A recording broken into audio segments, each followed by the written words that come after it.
Hey guys, and welcome back. We're playing Vampire the Masquerade, Coteries in New York. Last episode, we were stuck around figuring out who we just murdered. That's for the Anarchs.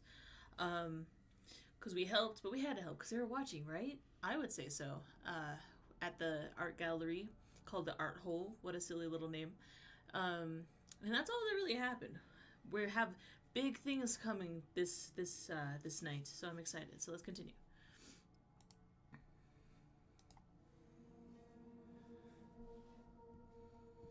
Once more, darkness falls upon the city. You wake up, oopsie, same as you have these past few nights, in a windowless room. As you pry open the reinforced steel door, you look out the window to see, invariably, a sky bereft of sunlight. And then it hits you, the hunger. For a moment, you let yourself wonder if there will ever come a night when it's just not there. Given what you've learned thus far, you probably have as much chance of starting your heart with jumper cables. You lock the door behind you and head over to Sophie's apartment. You did promise to call on her. Might as well not keep the lady waiting. And hey, what else are you gonna do? Call M? She's probably worried. At least she will be when she actually tries to give you a call. Which might not happen for a few more weeks, months, if she's busy doing press for her new piece. You could try to track down your sire, if the sheriff hasn't done that already. After all, he did buy your painting. There has to be a money trail, right? But even so, what would you say to him? These thoughts put you in a weird mood. It's a strange sensation to walk the crowded streets, same as you have so many times before, but feeling so disconnected. All these people, you're not one of them, not anymore.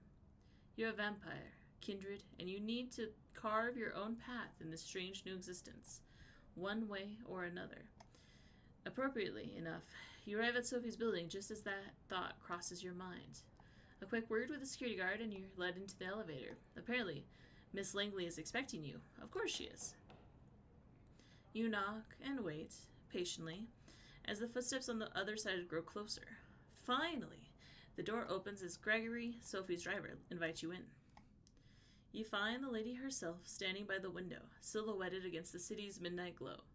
She stares out, motionless, like a marble statue. Everything all right? She doesn't react immediately, but seems to snap out of some meditative state and looks at you with strangely bleary eyes. Yes, it is. How kind of you to ask.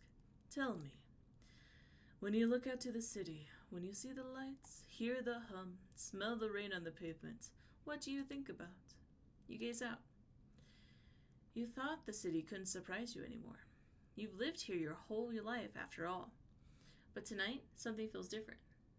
You realize, in this moment, that you have truly changed. I hate that my little bang is curly. It's pissing me off more than anything in the whole wide world. It looks the same. I've done nothing. I've succeeded in nothing. This is why I always end up cutting my bangs, because I don't like when they do that. Yes. You know what Sophie means. The way she gazed out that window and saw the truth beyond. You do the same. The view is fascinating, each detail absorbing, every angle a new experience, the familiar made sublime. When you turn to Sophie again, she smiles at you knowingly. Ah, so you understand. I had my doubts, but perhaps we are of shared lineage after all. You see, the blood that flows within me is that of Clan Toreador. There are 13 such bloodlines among us kindred. What a loud shrill. Though that number has been contested in the past, and these nights it seems that nothing is certain anymore. Why is it so dramatic? The clans have gone by many epithets over the years, but the names used these nights have their roots in medieval times. The original Inquisition, if you can believe it. They used these to categorize us, describe our inherent differences. In time, we adopted them ourselves. Each clan has uniqueness about it, inescapable, originating from an ancient progenitor, carried from sire to child. For the Toreador, the gift lies in a sensitivity of sorts. We are uniquely attuned to beauty and ugliness both. We can see either where most cannot, a blessing on most nights, occasionally a curse. The sheriff is of my clan as well, although you'd be hard-pressed to see him as such. Poor Quadir, it breaks my heart to see him in this state. Still, there is a beauty to it as well, nothing like a good fall from grace. Try as she might to act playful, you can tell she genuinely cares. She lets her gaze wander for a brief moment, but is quick to regain her composure. Then there are the Venturer, known for their pride and proclivity to rule over others. The prince represents that clan, as it is quite common in our society around the globe. Where the blue bloods think themselves rulers, the Baruha like to see themselves as promigent revolutionaries. They call for universal rebellion, while being slaves to their own temper. We don't discuss the rabble much anymore, not after they've largely broken off with the Camarilla. To think they were philosophers once, long ago. I hope to tell you more about some of the other bloodlines tonight. What's my clan? No, I can only guess it, based on certain aspects of your behavior and tastes. You will need to come to your own conclusion and seek validation from your clanmates if you require such a thing. As you will no doubt learn, some kindred fit these stereotypes more than others. The blood is hard to deny, though there are certainly those who try. But that is perhaps a subject for another time. I invited you here for a reason. There is something I wanted to speak to you about. It is customary in our society, especially among younger kindred, to organize into courtiers. Sometimes these are called by the prince themselves, or mandated by a fledgling sire. In our case, you may treat it as more of a strong recommendation. I want you to seek out companions, not only because you need to learn more about our society, but also because it is useful. True friendships are rare among kindred, but having allies, even temporary ones, is something of a necessity these nights. We might be selfish creatures, but we are drawn to each other nonetheless. What should I look for allies? Any suggestions on where I should start looking? I was just about to get to that. She puts on a mysterious smile. I spent some of my precious time last night asking around, pondering potential kindred for you to meet. Came up with a short list of contacts. I hope you'll appreciate the gesture. Forging a partnership with them might offer perspectives and viewpoints that I cannot provide. Lenses through which to view our kind. They are all members of the Camarilla, of course, more or less. Oh, thanks, I guess? I know this might feel awkward, but trust me, it is the easiest way. You'll find you still have much to learn. It's best if you have many tutors. So let us start with the Tremere. They are a powerful clan, disliked by many, but feared and respected by many more. They have been an important pillar of the Camarilla since the very beginning. They are blood sorcerers. Blood sorcerers? You could swear you once saw them play at the Apollo. Probably not the same blood sorcerers, though. So no, Sophie snickered, blah blah. Oh, child, don't be caught with that look on your face when you meet a warlock in person. They really are apt at using Vitel, their own as well as others, to unique and potent effects. Since they are quite rigid in their hierarchy, the kindred I had in mind for you might need some persuading. His name is Agathon. From what I hear, he is quite the scholar, very ambitious, the child of a noted Tremere here in New York. Aisling Surbridge. Spend enough time here with Agathon, and I'm sure you'll run into her sooner or later.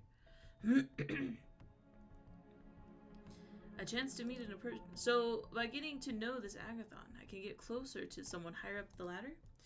Yes, though not immediately, I would imagine. Aisling finds herself in a somewhat precarious position, both in the city and her clan. Every move she makes is heavily scrutinized. Thus, she has learned to tread lightly. Anyway, if you wish to contact the young Tremere, I hear you can usually find him in a New Age bookstore out on Broadway. The Tremere have one of their workshops there. Gregory will give you the details. Now, this recommendation comes with a bit of caveat. As you recall me saying, most bloodlines have unique features that might not be obvious at first glance. Well, there's one clan whose members wear the curse on their sleeve. The Nosferatu. Wait, Nosferatu? As in the German expressionist classic? No way! No wonder they make their havens in sewers, abandoned buildings, and such. Their appearance is hideous and obviously unnatural. Had they walked the streets like other kindred, the kind would have learned of our existence long ago. Did she just shudder? It's hard to tell with her usual complexion, but you could swear her skin suddenly took on an even more sickly color. The one I have in mind isn't as big of an eyesore as the worst of them, but he is no Adonis either. Still, he has some talents and connections that you might find useful. His name is D'Angelo, and he has an office, for lack of a better term, in the otherwise abandoned grain terminal in Red Hook, right next to one of those Swedish stores. The name escapes me. The one with the awful furniture. What, IKEA? Yes, that's it. My mind struggles to retain things that are aesthetically displeasing. D'Angelo does odd jobs for Coteries, digging up dirt, locating kindred who would prefer to remain hidden, the kind of work the Nosferatu are best at.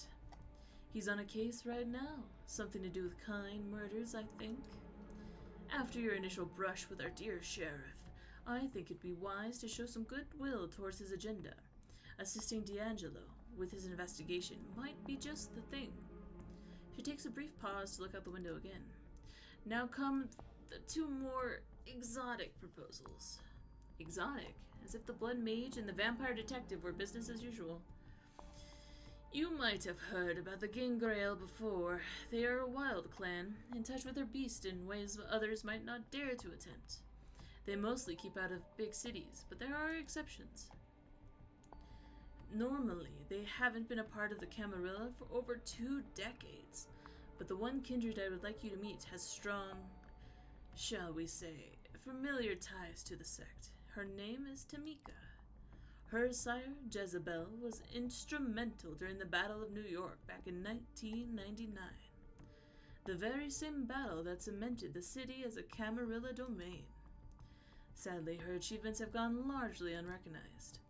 Tamika has a number of her siblings still reside in the domain they were rewarded after the battle. Prospect Park. Jezebel herself left the city some years ago, fed up with being underappreciated. Anything more about Tamika? You seem to know a lot about her sire, but is there anything you can tell me about her? I asked around. Out of all of Jezebel's childers, Tamika is known to be the most rational and cool-headed, at least for a Gangrael. That said, she'll likely have a unique way of appraising your worth. I cannot say how, exactly, but you should be prepared for an interesting conversation at the very least. Then again, that could be said for almost every kindred in this city.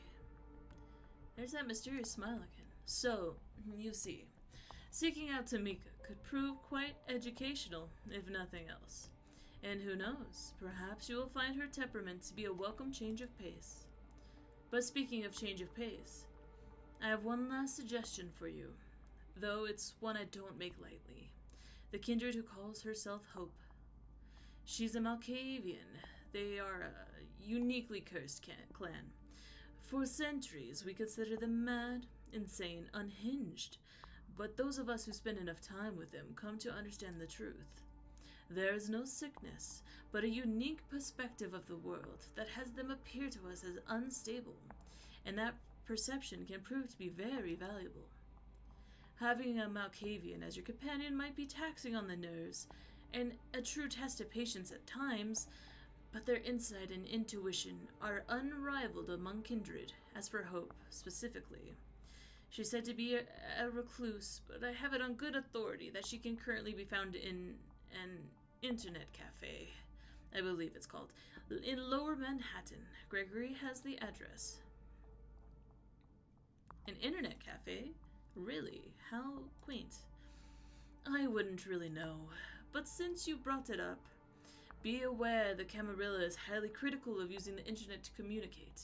The Second Inquisition made sure of that. Exercise caution when at her haven. Well, I believe that's all of them. I still have a few social calls to make tonight, so I'll leave you to it. Use tonight and tomorrow night to arrange some cordial visits of your own. I will send Gregory for you as soon as I have further need of your services. Oh, that reminds me. You will need a car. Join us downstairs, won't you? She smiles once more and turns to her driver. He helps her put on her coat, and the three of you leave Sophie's apartment. Sophie points out to one of the cars near the building as Gregory hands you the keys. It's a rather inconspicuous compact car, a decent-looking, if not luxurious, ride. Stay safe, Lamar. This is your first night alone. Don't let it be your last. As they drive away, you find yourself with more freedom than you've had for the past few nights. A blessing or a burden? Time will tell. With a list of addresses in hand, you consider your next move. I want to see her. Right? Yeah, I like Hope. Then we'll see her the next night. Sophie suggested you meet Hope, a reclusive member of the Malkavian clan. She supposedly holds an internet cafe in Lower Manhattan. Let's go see her. It's a quiet, moody internet cafe. Half of its space serves as comfy coffee bars these days. But behind a glass wall, it still has a space dedicated to rows of PCs. From the street, you can notice tired adults in casual clothes typing away absent-mindedly and some bored kids wasting the late evening hours on colorful online games. If Sophie's intel is to be believed, this is where Hope has set up her haven. One of the waiters is standing outside the building, gazing at the sky with a smartphone in one hand and a vape pen in the other. You approach the man and tell him, I'm supposed to meet Hope here. If I told you I was supposed to meet Hope here, what would you say to me? I'd probably tell you I'm surprised. People are usually far more discreet about seeing her. The man slowly takes a drag from his e-cig, sizing you up and down in silence. After a long, awkward moment, he raises his voice again. Come, right this way. He heads back into the cafe and you follow his lead. When you make your way through the space with computers, no one averts their gaze from the spreadsheets, emails, Facebook profiles, or games of Fortnite. It's a common sight, one you wouldn't have paid much attention to a few weeks ago. But now, it seems so unnervingly quaint. Would they still be spending their time like this if they were immortal? The waiter unlocks an unassuming door at the end of the room and lets you inside. You two swiftly make your way through a labyrinth of sterile gray corridors, taking confusing twists and turns. It feels like you're traveling into a different world, crossing one invisible portal after another. Eventually, you reach your destination. Your guide motions you to enter a dark room with a lone source of pale light, a computer screen in the distance beckoning you to come closer. As you do, you hear the doors shutting behind your back and a short chuckle echoing behind it. Is this the place? Nothing else to do but sit on a chair in front of the computer. The monitor displays a modern chat application. A cursor is blinking and the user nickname entry filled in the middle of the screen. Obviously expecting you to input your handle. After brief consideration, you type in something goofy. Maybe it's your newfound sensibility going haywire, but this place has a barely noticeable sleazy aura. Might as well go along with it. You input poor nose collector and push the enter button. After a few seconds, the chat window opens. A message starts appearing on the screen in quick succession. Hostage executor. Just to be clear, wait a second, sorry. Oh god.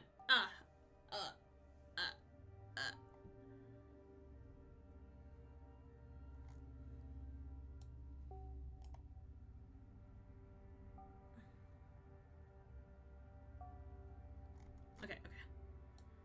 I like that they did that, but it's... Just to be clear, I don't have a wank rag. LMAO. Oh, for sure. No, for real. MLO, that's made for Jerry, of course. Not much longer. Jerry's chap, MVP. I mean, I've admitted far worse things on here. God, I'm so horny. Not sure I'd have to need to add about this one. Oh my god, literally, who cares? You and me both, bozo. Wait, who's Pornos Collector? Pornos Collector? No idea. A new user wasn't here a second before. What the hell? Was anyone informed? No announcement. I know I wasn't. At Jerry.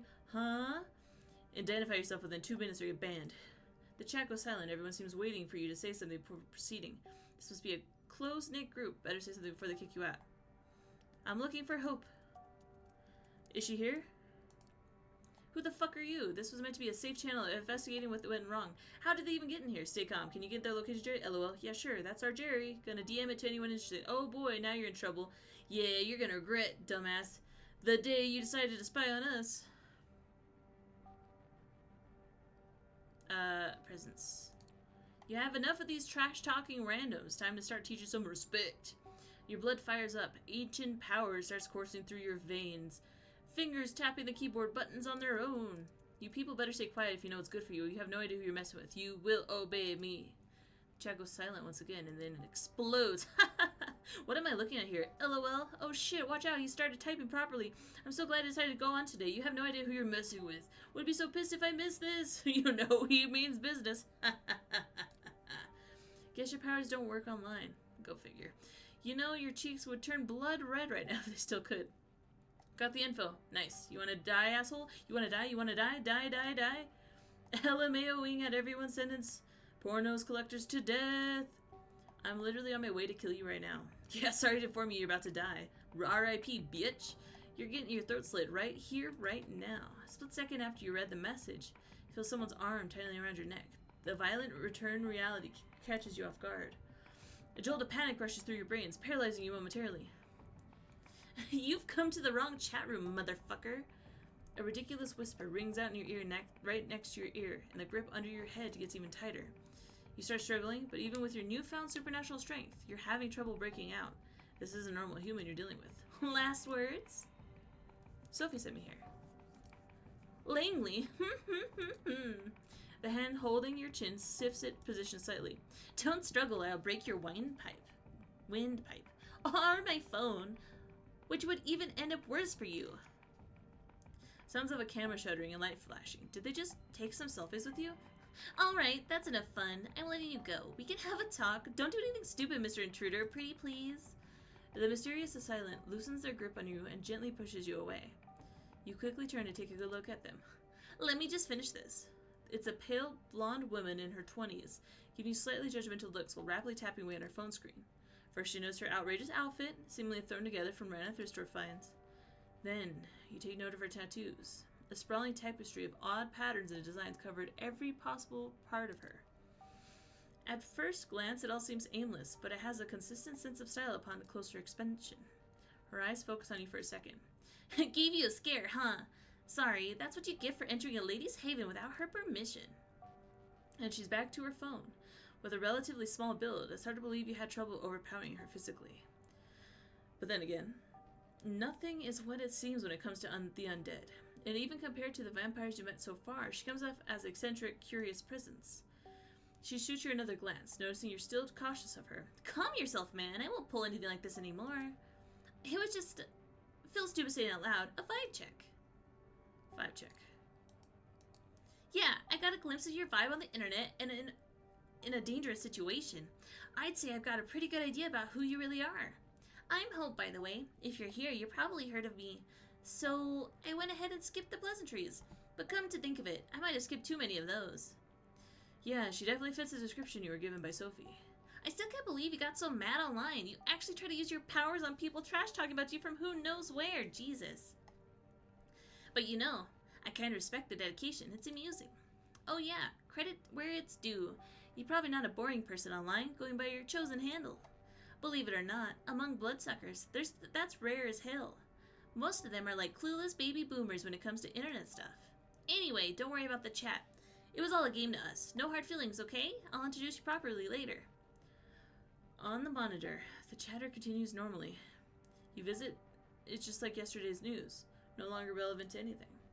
But, look, if we're gonna talk about you, you should have something to say too. What are you doing here? About time she asked. Note to self, she really loves the sound of her own voice. I'm building a courtier. Courtier? Been there, done that. Not interested unless... Takes a closer look at you, her eyes go wide. Wait. Sheet! Are you the new Langley plaything? Word seems to be getting around fast. Of course you are. It was obvious the second Langley got her hands on the new servant. She starts building a network. Your admissions tell me that could be really come in handy when... But Langley's that risky game. This kind of advertisement attracts too much attention. Piss off. But then again, fucking Kara. She seems to be having a spirited argument with herself. Only part of it is audible. It's just you, or do your facial expressions and body language change a bit between one sentence and another? Before you make certain it's not just your eyes playing tricks on you, she focuses half of her attention back on you. The other half, of course, is still obsessed with her smartphone. Listen, I'm not saying I'm not interested, in cooperation, but before I make a decision, I need to make sure you sort of understand me and that I sort of understand you. And since I was planning to put on a show before you came here, I propose a little game.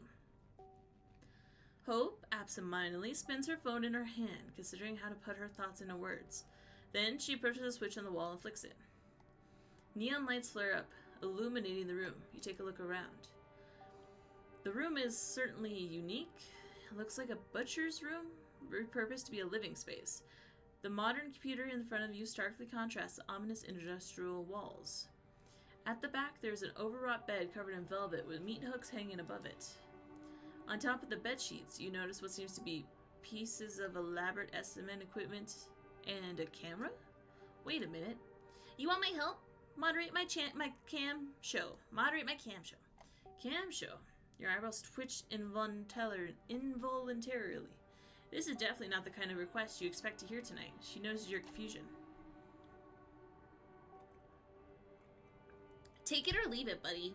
You just became a kindred, but you want to become my partner in crime? Show me you can handle yourself while watching my back in my everyday environment. She's serious. The show starts in 10 minutes. If you think yourself better than this, better walk out the door right now. I won't hold a grudge. I've got better things to do.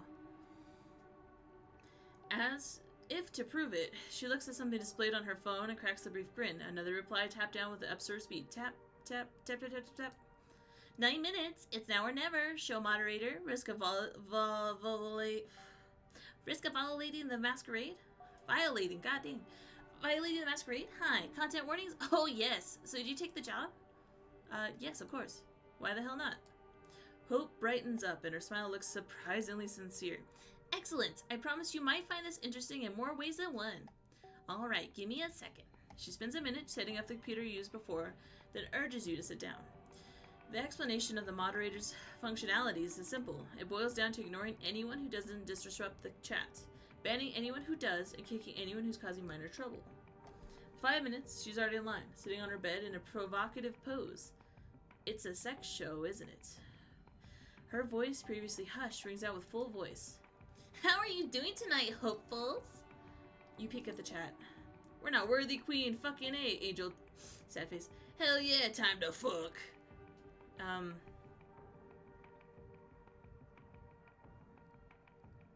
think those are all, yeah.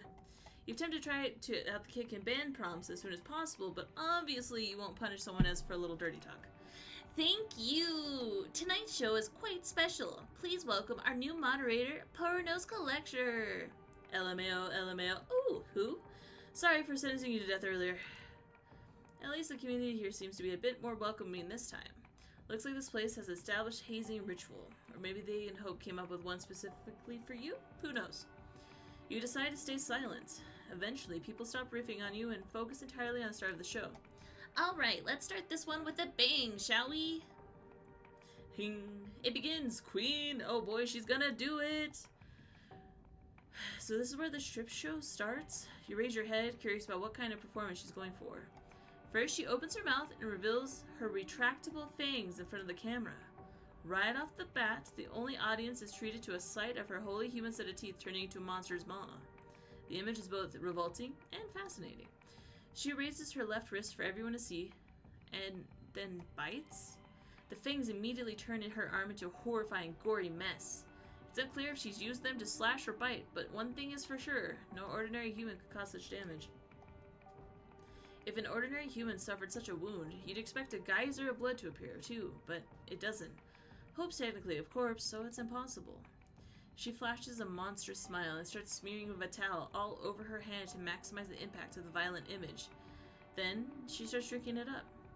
She makes it a point to make the sight as gruesome as possible, looking like a hyena feasting on a corpse. The contrast of her behavior with her look of an Instagram model is stunning. When she's done, she reveals her wrist to the camera for the last time. She starts making theatrical gestures with her right hand as the wound begins to mend. Shortly after, the wound is gone. It's like a magician's trick. Her left hand looks like nothing bad ever happened to it. Here's an appetizer. First blood to kick off the show. While you're wondering what the hell is going on, Hope catches a glimpse of your bewildered face and turns to your direction. How was that for an opening? This isn't a sex show? Sex? What? Were you counting on me getting naked in front of you or something? Oh, honey, we just met each other. If you're expecting a strip show, yeah, sorry to disappoint. This is more like live stream digital art. The erotic subtext is there, of course. You peek at the chat, they're going wild. She did that for free. I love to lick your wrist, queen, my fallen angel. Haha, yes! Nothing more arousing than a beautiful woman teetering on the edge of oblivion, a rose petal dancing in the eye of a violent hurricane. But eroticism is not the key here, it's vampirism. It's a new frontier, a living art installation. In the early 90s, the Japanese artists kept producing these videotapes with beautiful women committing gory harakiri. Those are an inspiration. She bares her fangs again in a devious grin. But I have no interest in auto-destruction or turning myself into a victim. This is a celebration of a body I love, not self-inflicted punishment. The audience came here to marvel at a beautiful vampire and her awe-inspiring powers. Mending wounds is just one of these powers. The people watching can pay to see more. Oh, and don't worry, the only things the audience can see and hear are the things I allow them to. We can talk freely, just remember to moderate the chat, will you?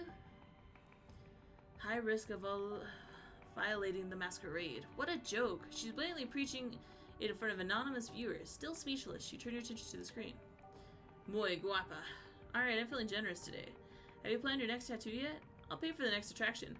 Looking like a, what? Raspberry sauce. Thirst victim, just let you know you're based. I know. I don't know. Muy guapa. What does guapa mean?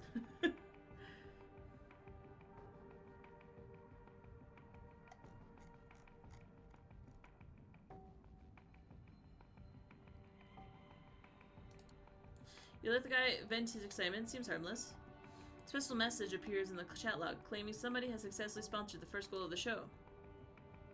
Ho smiles and picks up a bag of blood from underneath the bed. It must have been retrieved from a blood bank. She showcases the label to the camera for everyone to see. Drink up, drink up, drink up.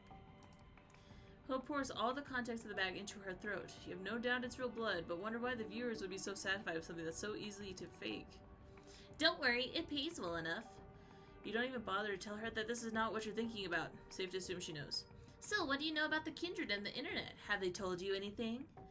While she's waiting for someone to sponsor her next vampiric feat, she decides to start a conversation. Is this the right time?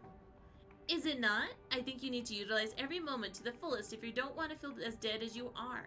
I'm busy waiting, so I might as well teach you about the world while you're about to enter. See, some of us used to experiment with our own secure networks. We tried to build our own information hubs, social networks, everything. She's still working the phone in one hand while looking for something under the bed with the other. How many things can she concentrate on at one time?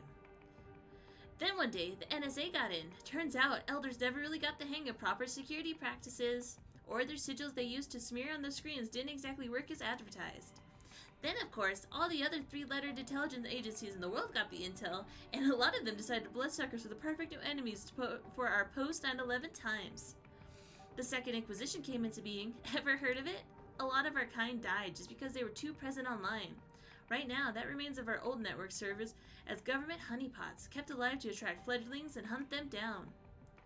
You post a certain keyword on Twitter or Facebook, you get tagged for investigation.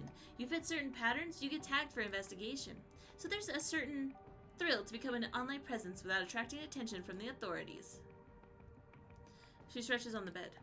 I hope you're still monitoring the chat? Of course not. You're not as good at dividing your attention as she is.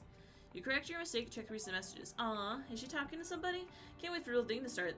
Schumacher set up rules. Can't Call of Duty screen with drop dead hottie on the next. The only woman I don't hate. Hope has crabs and guy underneath. Hope more like my favorite. Ho. Ban. This kind of nickname only suggests trouble. You get rid of them permanently. Good job. She's keeping close tabs on you. Anyway, yeah. When the Nosferatu admitted to Camarilla, their network got compromised. The elders went batshit insane. Internet communities became strictly forbidden. They were executions. A lot of people who use social media to secretly contact mortal families and lovers got offed. That goes without saying. But if you weren't careful, even the most innocent web usage could result in being punished with final death. Thanks to user Dick Sale, the next goal has just gotten successfully funded. Let's go! Vanishing act. Dehumanize yourself and face the bloodshed. She raises her hand. 3 fingers go up. 2 fingers. 1. The countdown ends and she immediately disappears from the screen like a ghost. You can still see her on the bed, but the live feed indicates there's nobody there. When you deeply focus on the digital image, you swear you can make some unusual glitching where her silhouette should be. But it could very well just be a placebo. You ready for this? 3, 2, 1. And flashes the camera the instant she appears on the screen. She takes a selfie, sticking her tongue out in a provocative manner. The chat room explodes and cheers again. She is their vampire queen. You briefly wonder about her being glued to the screen. Is this the fantasy everyone is here for? A girl showing off a cheap magic tricks while lazily browsing her social media? You realize you're way out of your depth here. Meanwhile, Hope decides to continue her lecture. Those were some wild times, especially in New York. While most of them have no clue as to our real nature, a lot of clandestine organizations have classified us as national threats, and since this is where the towers fell, the agencies are very much present around here, looking for easy PR victories. The last SI raid here was just a few years ago, and it was a big one, stirred up the hornet's nest something fierce. But although it's 2019, NYC is ruled by someone who got embraced before World War II, and the cam as a whole got really spooked and swore off the internet. Of course they're not dumb and understand that you can't really coexist with modern kind without the internet. It's a gray zone right now, like piracy. Typically frowned upon, let the one without sin cast the first stone. The SI is a real threat, no joke, but in many senses, the darkest place is right under the candle. Take another look at the screen. We want blood. How about some bad stuff? Can you do some bad stuff? Can you show us next time? It's been a long, hard day. Please give me a shout out. Familiar nickname pops up. Ben. Is he hitting his keyboard with his head or something? Alright, it's begun. Well, that was overzealous. Please, please, please, don't terrorize my viewers, will you? The chat is ridiculing you again. That wasn't the best choice. Let's hope you can bounce back from that. Oh yeah, fun fact about being a vampire. We can sweat and pee if we just exert ourselves really hard. Some of us can even orgasm. We can even cry, but only tears of blood. It's something I've always dreamed of doing when I was 14. So romantic, and it drives them crazy. As proof of her words, a scarlet tear starts running down her face. The chat goes wild. This seems to be exactly the kind of thing they've been waiting for. Ah, an angel that fell down from heaven. T. Oh my god, she did it so beautiful. Oh, hope your tortured soul finds some calm eventually. Can you imagine USA assembly a blood-sucking squad that would just cruise by the borders and suck blood out any illegal they found? If we found, so we have a very biggest boner. Okay,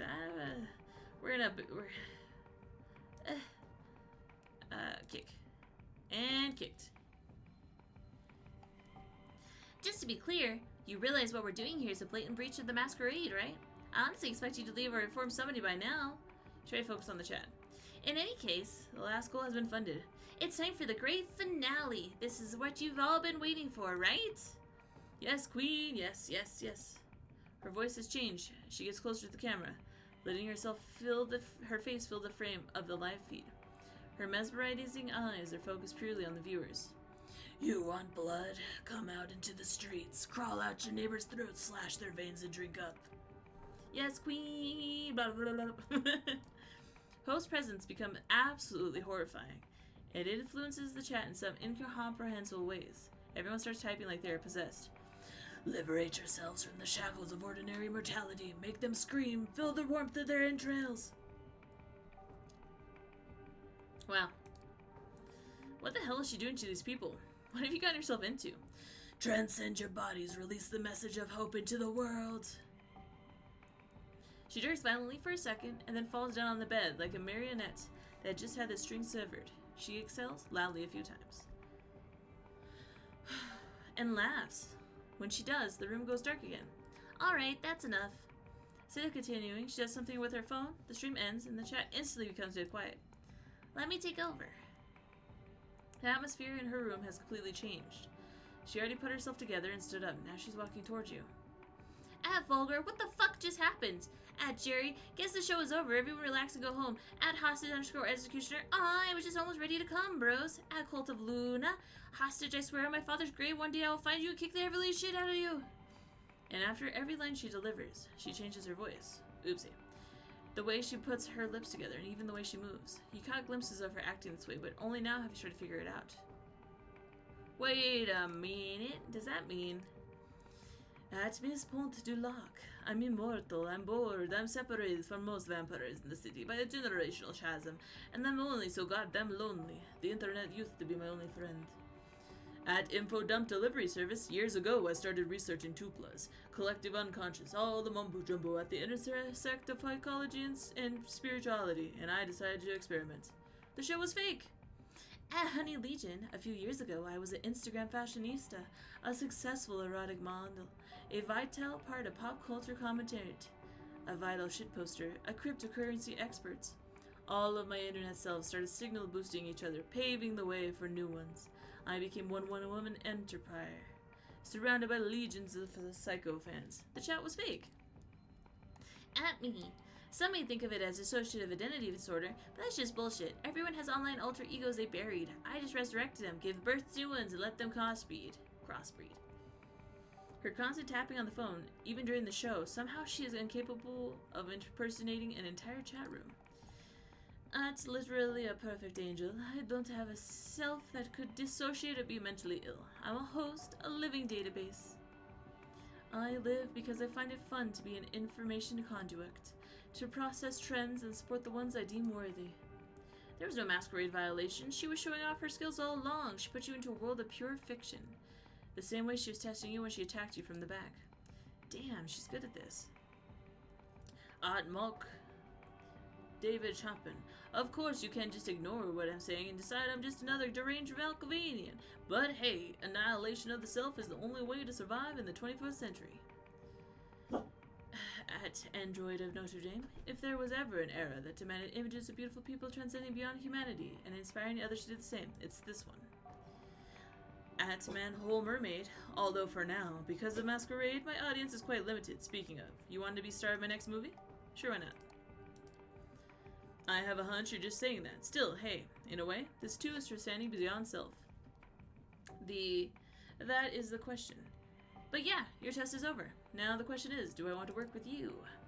She puts away her phone for the first time since you've met her and gives you a good hard look. At Vibe Check Vivo.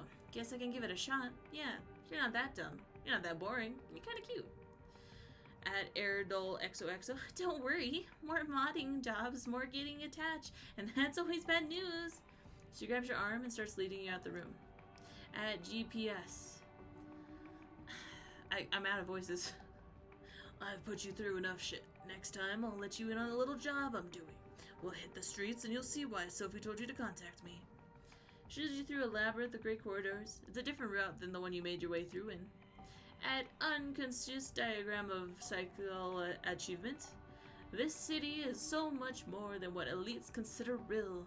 Stick with me and I'll guide you to places Camarilla elders couldn't reach in 100 years. She leads you out the building into the back alleys. At Shitty Trailer Voice. Even if someone else rules the streets, we will rule the information highways. This is the power of hope. She lets out a theatrical laugh and disappears. You don't even notice when she leaves you alone, but you assume everything went as well as could. A new ally, the power of hope. As you walk off into the night, everything around you feels a little less tangible than it did a few hours ago. That was... I can only do one today, right? Yeah. Alright. We're gonna end there then, because we're a little bit past my I try to stop at 30 minutes, but you know, if it's a night and it's a little bit past, it's okay. Thank you guys so much for watching. I will see you in the next video, which is tomorrow. We will keep this up next week though with the Vampire Masquerades. I love you. See you next time.